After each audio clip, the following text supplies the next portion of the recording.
Praise lord దైకర్ evangelism ఇండియాకి మరొకసారి స్వాగతము. దేవుడు చేస్తున్న మేలును బట్టి నేను దేవునికి ఎంతో వందనాలు చెల్లిస్తున్నాను. మీరందరూ బాగున్నారని నేను కోరుతున్నాను. ఫ్రెండ్స్, నేను ఈరోజు చెప్పబోయే మాట మీరు చాలా జాగ్రత్తగా వింటారని కోరుతున్నాను. ఈరోజు నేను ఒక వ్యక్తి గురించి మాట్లాడబోతున్నాను. ఈ వ్యక్తి పేరు భగేశ్వర్ బాబా. బాబా అంటాడు 5th క్లాస్ చదివాడు, వేద జ్ఞానం లేదు, కనీసం శాస్త్రాలు తెలీదు, ఏమి రాదు, సరిగా పదాలు కూడా పలకాడు. इसमें किंचित मात्र संदेह नहीं, लेकिन हलीउल्लाह वालों की बढ़ती हुई ताकतें, కానీ బాగా ఫేమస్. ఎందుకు ఫేమస్ అయ్యాడు అని అంటే, ఆయన ఏదో శ్లోకాలు లేకపోతే వాళ్ళ గ్రంథాల్లో కొన్ని మంచి మాటలు చెప్తాడా? అది కాదు. మరి దేనికోసం ఫేమస్ అయ్యాడు? హిందూ, ముస్లిం, క్రిస్టియన్స్ ఇదే और जगत कैसा भूता के अंदर नरसिंह भगवान का चित्र टांग लो, कोई भी नेगेटिविटी एनर्जी, वास्तु दोष, వాళ్ళ మధ్యలో లేనిపోని హేట్రేట్ స్పీచ్ చేస్తూ ప్రజలను ఒక తప్పు దారిలో, ఒక తప్పు మార్గంలో తీసుకువెళ్తూ ఉంటారు. వీనికి చాలా మంది ఫ్యాన్స్ ఉన్నారు. ఇలాంటి వాళ్ళకు చాలా మంది ఫ్యాన్స్ ఉన్నారు. అయితే నేను ప్రత్యేకంగా ఇతని గురించి ఎందుకు మాట్లాడుతున్నాను అని అంటే, రీసెంట్గా ఒక వీడియో బయట వచ్చింది. ఈ వీడియోలో ఇతను క్రిస్టియన్స్కి మరొక్కసారి నోరు జారాడు. ఇతను ఎలా నోరు జారుతున్నాడు, అలా నోరు జారడానికి ధైర్యం ఎక్కడి నుంచి వస్తుంది అని ఒకవేళ మనం ఆలోచిస్తే, ఇతని వెనుకలో ఎంతో మంది రాజకీయ నాయకులు, సినిమా యాక్టర్లు, పెద్ద పెద్ద కార్పొరేట్స్, బిజినెస్ మ్యాన్స్, వీళ్ళందరూ ఇతని వెనుకలో ఉన్నారు.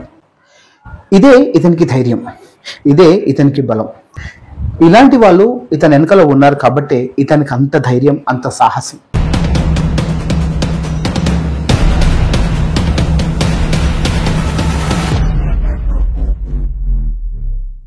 వీడేమంటాడు? ఒక హిందుత్వ ఐడియాలజీకి ముందుకు వచ్చాడు. సరే, వాళ్ళ ఐడియాలజీ వాళ్ళు మాట్లాడితే ప్రాబ్లం లేదు. ఎందుకంటే ఎవరి ధర్మం, ఎవరి మతం, వాళ్ళ గురించి వాళ్ళు బోధించుకోవచ్చు, వాళ్ళ గురించి ప్రచారం చేసుకోవచ్చు. దానికి ఎలాంటి అగెయిన్స్ట్ లేదు. కానీ వాళ్ళు మాట్లాడుతున్న మాటల్లో క్రిస్టియానిటీని ఎందుకు యాడ్ చేయాలి? హల్లెలూయా పదం పలకనికి రాదు ఈ సన్నాసికి. ఎందుకంటే 5th క్లాస్ వాడండి, 5th క్లాస్ పాస్ అయిన వాడు. ఆ 5th క్లాస్ పాస్ అయిన వాడికి శాస్త్రాలు ఏమొచ్చు, సంస్కృతి ఏమొచ్చు, అదే విధంగా ధర్మం గురించి ఏ విధంగా బోధించగలుగుతాడు? దానికి కావాల్సింది కొంచెం ఎడ్యుకేషన్, దానికి కావాల్సింది ఎంతో పాండిత్యము. వీడు ఏమి రాదు, కేవలము వీళ్ళ తాత ముత్తాత బిజినెస్ కంటిన్యూ చేస్తూ ఉన్నాడు. ల్యాండ్ మాఫియా, ల్యాండ్ కబ్జా, ఇంకా ఎన్నో దాంట్లో ఇతనికి పేర్లు ఉన్నాయి. ఇలాంటి వాడు క్రిస్టియానిటీ గురించి మాట్లాడుతున్నాడు. పైగా ఎలాంటి వాళ్ళ గురించి మాట్లాడుతున్నారు అంటే, ఒక క్యారెక్టర్ లేనివాడు క్యారెక్టర్ గురించి మాట్లాడితే ఎంత దారుణంగా ఉంటుందండి. ఇలాంటి వాడు, వీడికి శాస్త్రం తెలీదు, వీడికి పాండిత్యం తెలీదు, కానీ క్రిస్టియన్స్ గురించి మాత్రం మాట్లాడతాడు. ఏం మాట్లాడారో మీరు ఒకసారి వినండి. लेकिन हलीउल्लाह वालों की बढ़ती हुई ताकतें, बढ़ता हुआ धर्मांतरण देश को खोखला कर रहा है, जिस कारण से देश, हमें लगता है कुछ क्षेत्र भारत के ऐसे हैं जो भारत से नहीं चलते हैं, विदेश में बैठी हुई शक्तियों में जो भारत को तोड़ने की संकल्पना को लेकर बैठे हैं, उनके द्वारा चल रहे हैं. इसलिए हम पंजाब भी जाएंगे. విన్నారు కదా, ఈ హల్లెలూయా బ్యాచ్ అంట. ఫస్ట్ ఇతను చెప్పే మాట ఏంటిదంటే, హలీవుల్లా, హల్లెలూయా కూడా పలకనికి రాదు, హలీవుల్లా అంటాడు. కన్వర్జన్ మాఫియా అంటాడు. వాడికి నోటికి వచ్చింది మాట్లాడతాడు. ఇంగ్లీష్ కూడా సరిగా రాదు. వీడికి ఏ భాష సరిగా రాదు. కేవలము వాడికి వాడి హిందీ తప్ప వేరే భాష మాట్లాడడానికి చేత కాదు.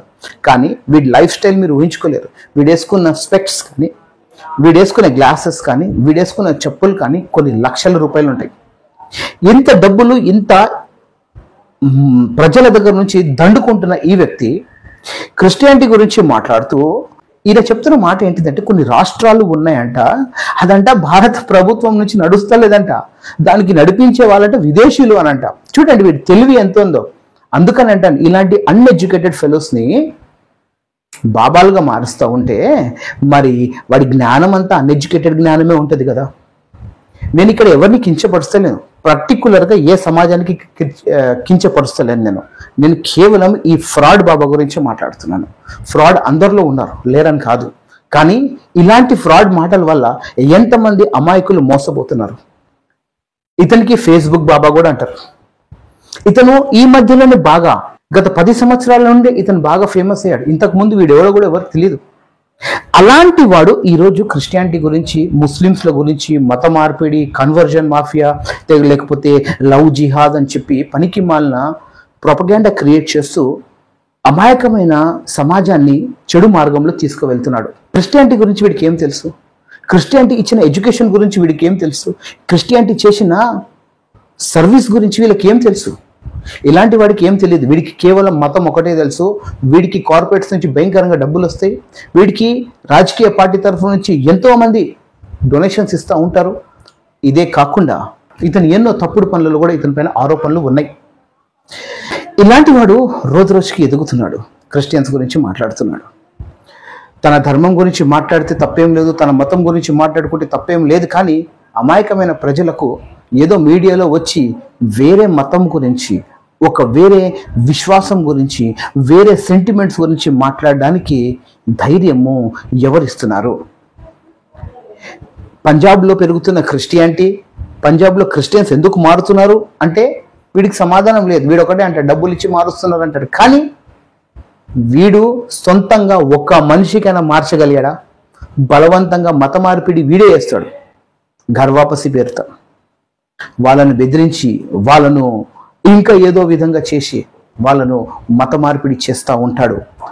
పైగా మత మార్పిడి చేస్తూ ఇది ఘర్వాపసి అని అంటాడు. ఇతను చేస్తే ఘర్వాపసి, వేరే వాళ్ళు వేరే మతానికి వెళ్ళిపోతే అది కూడా ఎవరు ఫోర్స్ లేకుండా వెళ్తే అది ఫోర్స్ కన్వర్షన్ అంటాడు, లేకపోతే కన్వర్జన్ మాఫియా అని అంటాడు. ఇలాంటి వాళ్ళ గురించి మీరేమంటారు ఫ్రెండ్స్? రోజు రోజుకి ఇలాంటి బాబులు పెరుగుతలేరా? సో ఈ భగేశ్వర్ బాబా అతను చేసిన ఫ్రాడ్స్ మనకు అందరికీ తెలుసు. మీరు ఒకవేళ యూట్యూబ్ చూస్తే, న్యూస్ పేపర్స్ చూస్తే ఇతని గురించి, ఇతన్ని చేసిన కారణమా అందరికీ తెలుసు. క్రిస్టియానిటీ మౌనంగా ఉంటుంది, క్రిస్టియానిటీ ప్రేమ పంచుతుంది, క్రిస్టియానిటీ యేసుక్రీస్తు గురించి ప్రచారం చేస్తుంది. అంతేకాని ఎదుటివాని ధర్మాన్ని, ఎదుటివాని మనసుని ఎప్పుడు కూడా కించపరచదు. ఇలాంటి స్వభావం క్రైస్తవునికి ఉంది కాబట్టే చదువురాని బాబలు కూడా ఈరోజు క్రైస్తవుల పైన బురద చెల్లుతున్నారు. వీడేదో చేస్తాడంట, వీడే ఏదో క్రియేట్ చేస్తాడంట. మధ్యప్రదేశ్లో వీడు ఒక సపరేట్గా ఒక ఊరు కట్టాడు. ఆ ఊర్లో అంట కేవలం హిందూస్ తప్ప ఇంకా ఎవ్వరికి ఎంట్రన్స్ లేదు. చూడండి, ఇలాంటి బాబాల చేతుల్లో సమాజము చేరిపోతుంది. సమాజానికి ముక్కలు ముక్కలుగా ఇలాంటి వాళ్ళు చేస్తలేరా? మీరేమంటారో కామెంట్స్ ద్వారా మాకు తెలియజేయండి friends. God bless you all. Have a great day.